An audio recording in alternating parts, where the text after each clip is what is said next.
ওই জামানায় কোনো নেতা কাউকে নিরাপত্তা দেওয়ার পর নিরাপত্তা নামা উঠিয়ে নেওয়াটা ছিল লজ্জাকর বিষয়। হাসি কান্না আমাদের জীবনের অবিচ্ছেদ্য একটা অংশ। আমাদের জীবনে চলার পথে কখনো হাসতে হয়, কখনো কাঁদতে হয়। জীবনে হাসির চেয়ে কান্না যেন আল্লাহর জন্য বেশি হয়, এই বিষয়টা খেয়াল রাখা। জীবনে আমরা যতটুকু হাসবো, এই হাসিটা যেন অনর্থক হাসি না হয়, এই হাসিও যেন সুন্নাহ মোতাবেক হয়। সহিহ বুখারীর বর্ণনা 1044 নম্বর হাদিস, রাসূলুল্লাহ সাল্লাল্লাহু আলাইহি সাল্লাম বলেন, লাউ তা'লামুনা মা আ'লামু লাদাহিকতুম কালিলাও ওয়া লাবাকাইতুম কাসীরা। আমি যা জানি তোমরা যদি তা জানতে, তাহলে তোমরা কম হাসতে বেশি কান্না করতে। কান্নার অনেকগুলা প্রকার আছে। এক নম্বর বুকাউর রহমা, দয়ার কান্না, মায়ার কান্না। সহিহ বুখারীর বর্ণনা 2297 নম্বর হাদিস। হাদিসের বর্ণনাকারী আয়েশা সিদ্দিকা রাদিয়াল্লাহু তাআলা আনহা, তিনি বলেন, লাম আ'কিল আবাওয়াইয়া কাত্তু ইল্লা ওয়া হুমা ইয়াদিনানিদ-দীনা ওয়া লাম ইয়ামুররা আলাইনা ইয়াওমুন ইল্লা ইয়াতিনা ফীহি রাসূলুল্লাহ সাল্লাল্লাহু আলাইহি ওয়াসাল্লাম তারাফাইন নাহারি বুকরাতাও ওয়া আশিয়্যা।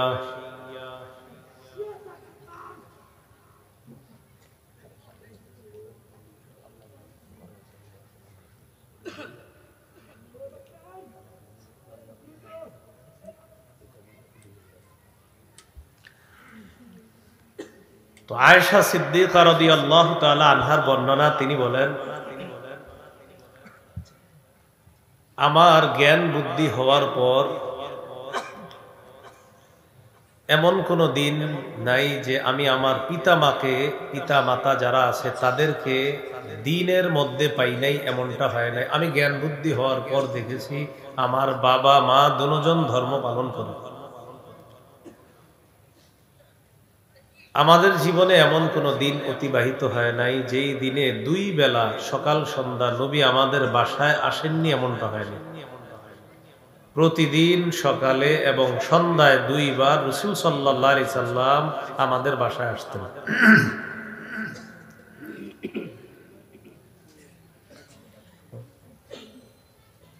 ঠিক আছে, তো এদিকে তাকান, এখন ইনশাল্লাহ ঠিক হয়ে যাবে। তো রাসূলুল্লাহ সাল্লাল্লাহু আলাইহি ওয়াসাল্লাম সকাল সন্ধ্যা 2 বার আমাদের বাসায় আসতেন প্রতিদিন। আর জ্ঞান বুদ্ধি হওয়ার পর এমন কোনো দিন নাই যে আমি দেখি নাই যে আমার পিতা মাতা যারা আছে তাদের দিন পালন করে নাই, এমনটা হয় নাই। আমার পিতা মাতা দিন পালন করতে পেরেছি, আর প্রতিদিন সকাল সন্ধ্যায় নবীকে দেখেছি আমাদের বাসায় এসেছে। ফালাম্মা বাতুলিয়াল মুসলিমুনা খরাজা আবু বকরিন মুহাজিরান কিবালাল হাবাশা। মুসলমানগণ যখন কঠিন পরীক্ষার সম্মুখীন হলেন, মক্কার কাফেররা মুসলমানদেরকে সহ্য করতে পারে না। মুসলমানগণ দলে দলে হাবশায় হিজরত করা শুরু করলেন। আবু বকর সিদ্দিক রাদিয়াল্লাহু তাআলা তিনিও হাবশার দিকে হিজরতের উদ্দেশ্যে বের হলেন। ফালাকিয়াহু ইবনু দাগিনা ওয়া হুয়া সাইয়্যিদুল কারা। আবু বকর সিদ্দিক রাদিয়াল্লাহু তাআলা আনহুর সাথে কারা গোত্রের এক নেতা সাক্ষাৎ করলেন। এই নেতার নাম ইবনু দাগিনা। একটু মনে রাখবেন, এটা কি নাম? ইবনু দাগিনা, এটাই ওনার নাম, ইবনু দাগিনা। এই নেতা আবু বকর সিদ্দিক রাদিয়াল্লাহু তাআলা আনহুর সাথে সাক্ষাৎ করলেন। সাক্ষাৎ করার পর আবু বকর সিদ্দিক রাদিয়াল্লাহু তাআলা আনহুকে বললেন, আইনা তুরিদু আনতা ইয়া আবা বকরিন। আবু বকর, আপনি কোথায় যাওয়ার ইচ্ছা করেছেন? আপনি কোথায় যাচ্ছেন? তো আবু বকর সিদ্দিক রাদিয়াল্লাহু তাআলা আনহু জবাব দিলেন, আখরাজানি কওমি ফাউরিদু আন আসিহা ফিল আরদি ফাআবুদা রাব্বি। আমার জাতি আমাকে বের করে দিয়েছে, তাই আমি দেশে দেশে ঘোরার নিয়ত করেছি, দেশে দেশে ঘুরবো আর আমার রবের ইবাদত করব। আপাতত হাবশার দিকে আমি রওনা করব। তো আবু বকর সিদ্দিক রাদিয়াল্লাহু তাআলা রওনা করলেন। ইবনু দাগিনা বললেন, না, আপনি হাবশায় যাবেন না, আপনি ভদ্র মানুষ, আপনাকে এক জাতি বের করে দিতে পারে এটা আমার বিশ্বাস হয় না। ইন্না মিসলাকা লা ইয়াখরুজু ওয়া লা ইউখরাজ, আপনার মতো মানুষ বের হতে পারে না, আপনাকে বের করা যায় না, কেননা আপনার মধ্যে অসাধারণ 5টা বৈশিষ্ট্য আছে। 1 নাম্বার, ইন্নাকা তাকসিবুল মা'দুম, আপনি অসহায়কে সহায়তা করেন। 2 নাম্বার, ওয়া তাসিলুর রাহিমা, আপনি রক্তের সম্পর্ক রক্ষা করেন। 3 নাম্বার, ওয়া তাহমিলুল কাল্লা, আপনি বোঝা বহন করেন। 4 নাম্বার, ওয়া তাকরিদ দাইফা, আপনি মেহমানদারি করেন। 5 নাম্বার, ওয়া তুঈনু আলা নওয়াইবিল হক্কি, হকের উপর অটল থাকতে গিয়ে যারা কষ্টের সম্মুখীন হয় তাদের পাশে গিয়ে আপনি দাঁড়ান। এই 5টা অসাধারণ গুণ আপনার নবীরও আছে, আপনারও আছে। আপনি বের হতে পারেন না, আপনাকে বের করা যায় না, চলেন বাড়িতে চলেন। ফারজি' ফা'বুদ বিবিলাদিকা, বাসায় চলেন, আপনি আপনার রবের ইবাদত করবেন আপনার এলাকায়। ফারতাহালা ইবনু দাগিনা ওয়া রাজা'a মা'a আবি বকরিন সিদ্দিক রাদিয়াল্লাহু তাআলা আন, ইবনু দাগিনা আবু বকর সিদ্দিক রাদিয়াল্লাহু তাআলা আনহুকে নিয়ে চলে আসলেন। এখানে একটা নোট করার মতো বিষয় আছে। ওই জামানার নিয়ম হলো, কোন নেতা কাউকে যদি নিরাপত্তা দেয়, আশ্রয় দেয়, এটা অন্যান্য নেতাদেরকে জানাতে হবে। তো ইবনু দাগিনা তিনি একজন নেতা। এই কথা গিয়ে মক্কার মুশরিকদের লিডার যারা আছে তাদেরকে এটা জানাতে হবে যে আমি ইবনু দাগিনা নেতা হিসাবে আবু বকরকে নিরাপত্তা দিয়েছি, তোমরাও নিরাপত্তা মেনে নাও, এটা জানাতে হবে। فطاف في أشراف كفار قريش, ইবনু দাগিনা কাফেরদের বড় বড় লিডার যারা আছে, মুশরিকদের লিডারদের সাথে সাক্ষাৎ করলেন। সাক্ষাৎ করার পর বললেন, আতুখরিজুনা রাজুলান ইয়াকসিবুল মা'দুমা ওয়া ইয়াসিলুর রাহিমা ওয়া ইয়াহমিলুল কাল্লা ওয়া ইয়াকরিদ দাইফা ওয়া ইউঈনু আলা নওয়াইবিল হক,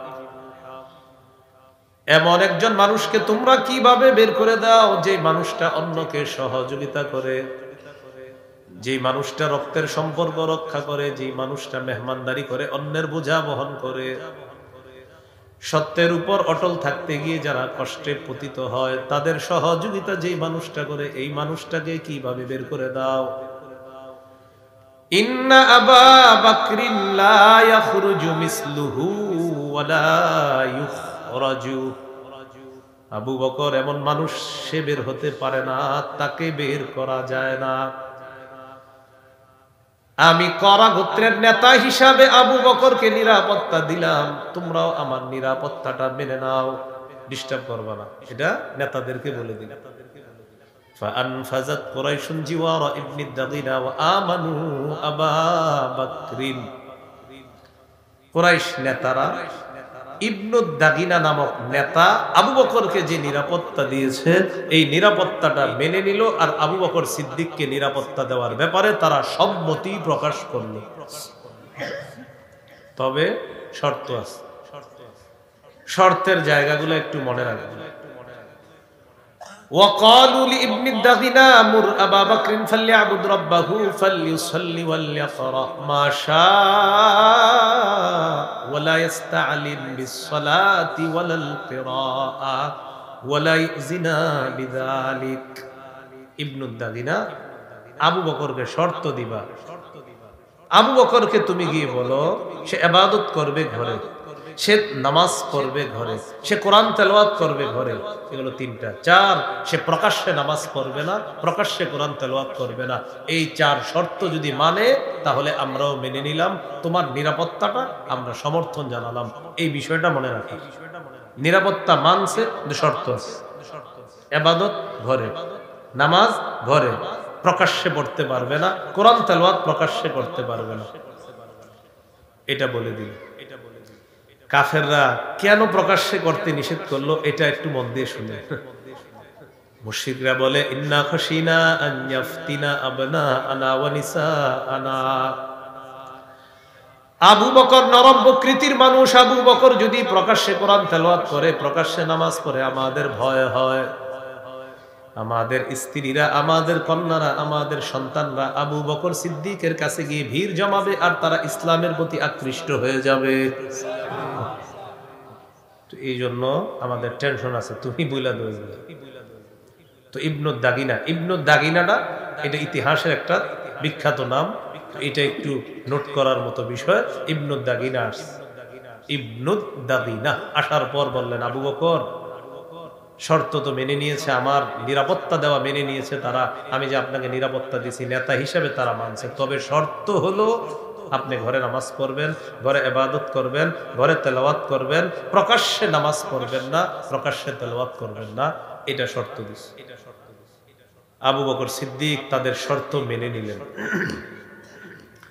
ফাতাফিকা আবু বকর ইয়াবুদু রাব্বাহু ফি দারিহি ওয়ালা ইস্তালিরু বিসসালাতি ওয়ালাল কিরাআতি ফি দারি গায়রিহি। আবু বকর ঘরের মধ্যে ইবাদত করতে লাগলেন, ঘরের বাহিরে নামাজও পড়ে না, কোরআন তেলাওয়াতও করে না। এইভাবে অনেক দিন গেল। সুম্মা বাদা লি আবি বকরিন, এরপর আবু বকরের কাছে মনে হলো আর কতদিন প্রকাশ্যে আমি, আর কতদিন গোপনে ইবাদত করব, আর পারবো না।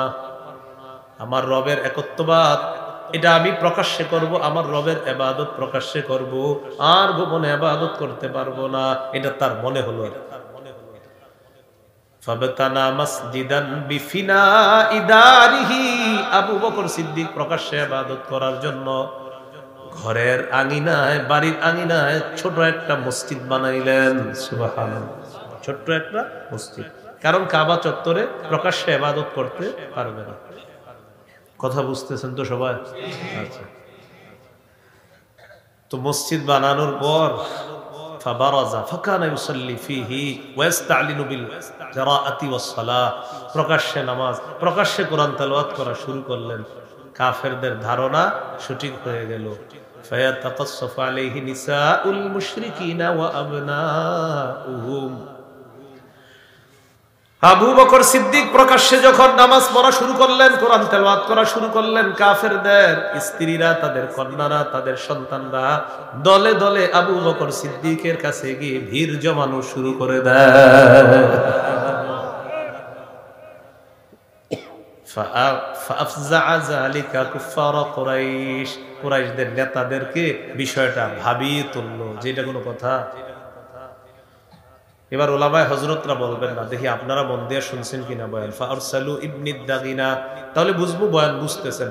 কাফেররা ইবনুদ দাগিনাকে তাড়াতাড়ি ডেকে পাঠাইলো, তার খোঁজ করলো, ইবনুদ দাগিনাকে বলো আমরা তাকে ডাকতেছি, মিটিং আছে। আচ্ছা বলেন তো আপনারা ইবনুদ দাগিনাকে বড় বড় লিডাররা কেন ডাকলো, আলেম ছাড়া অন্যরা বললো?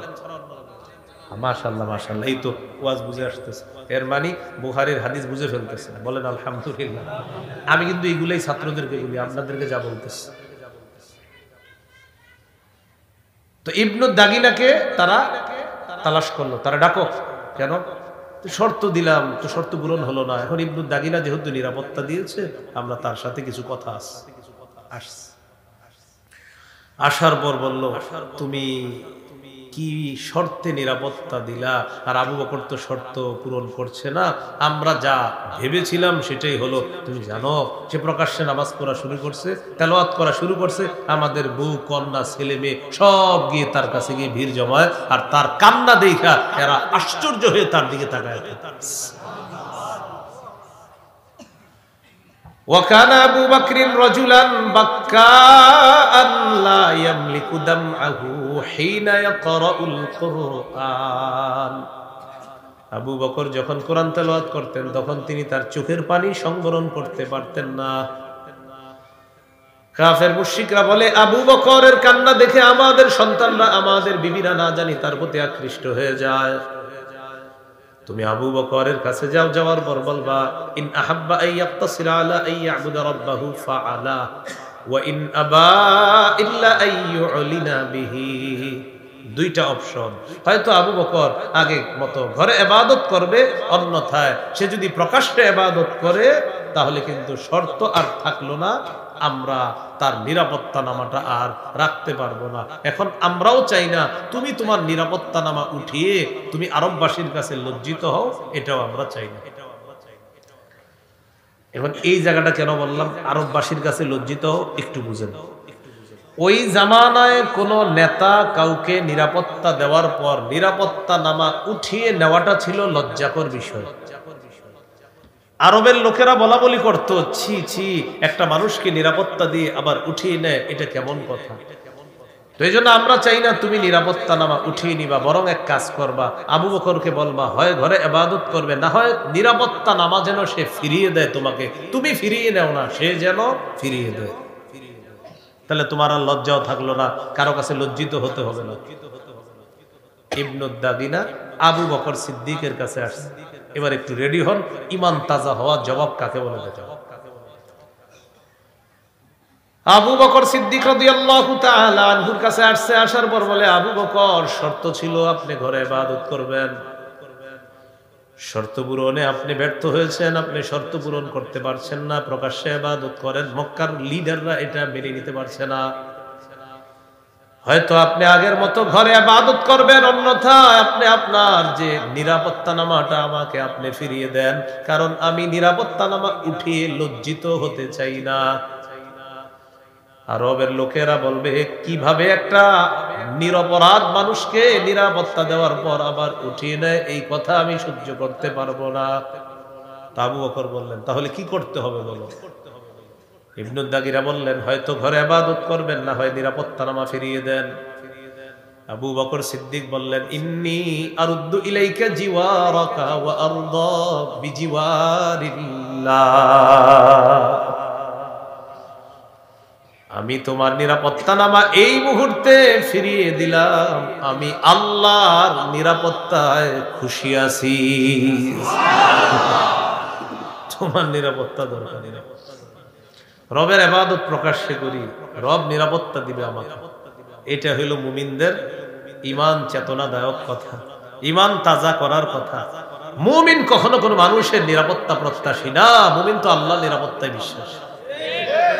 মুমিনের অভিভাবক আল্লাহ। কে?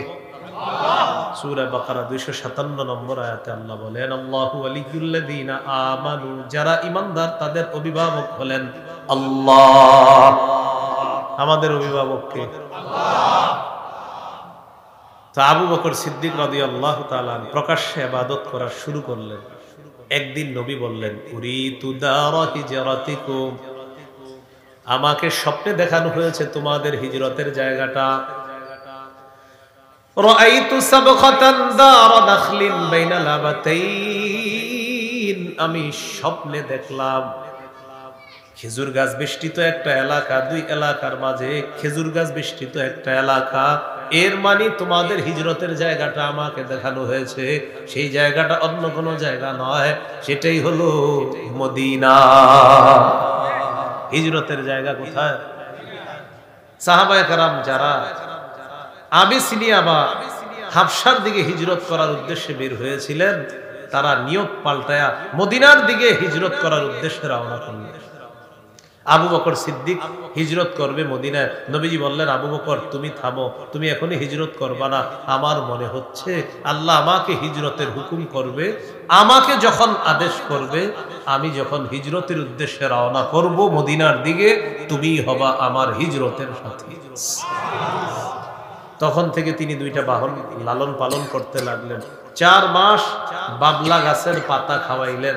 এক বাহনে তিনি চড়বেন, আরেক বাহনে রাসূল চড়ে তারা মদিনার উদ্দেশ্যে রওনা করবেন। এই হাদিসে আমার বোঝানোর উদ্দেশ্য, আবু বকর সিদ্দিক রাদিয়াল্লাহু তাআলা আনহুর যে কান্নাটা, এই কান্না ছিল দয়া মায়া। উনি নরম মানুষ ছিলেন, ওনার কান্না দেখে অন্যান্য অমুসলিমরা ইসলামের দিকে আকৃষ্ট হয়ে গেল। এইগুলো আজকের প্রথম আলোচনা।